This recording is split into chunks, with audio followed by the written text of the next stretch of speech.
Hi കൂട്ടുകാരെ, ഞാൻ ഇന്നിവിടെ വെക്കാൻ പോകുന്നത് ഒരു മത്തൻ ഇല കൊണ്ടുള്ള ഒരു തോരക്കായ. ഇതിൻ്റെ തണ്ട് നമുക്ക് എടുക്കാൻ കേട്ടോ കൂട്ടുകാരെ.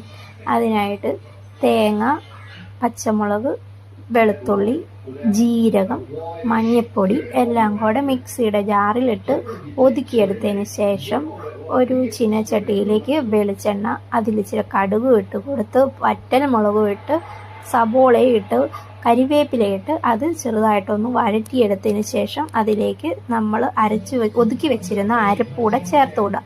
അത് ഒന്ന് ചൂടായതിന് ശേഷം അതിലേക്ക് നമുക്ക് മത്തൻ ഇലയും കൂടെ ഇട്ട് ഉപ്പ് ഇട്ട് ഇളക്കി വെക്കാം.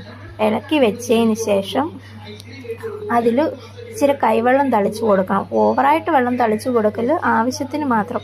ആ മിക്സിയുടെ ജാറൊന്ന് ചെറുതായിട്ട് കഴുകി ഒഴിച്ചാലും മതി, അതിൻ്റെ ആവശ്യമുള്ളൂ. അതിന് ശേഷം ഇളക്കി പൊത്തി വെച്ച് കഴിയുമ്പോൾ നല്ല സൂപ്പർ മത്തൻ തോരൻ റെഡി കൂട്ടുകാരെ.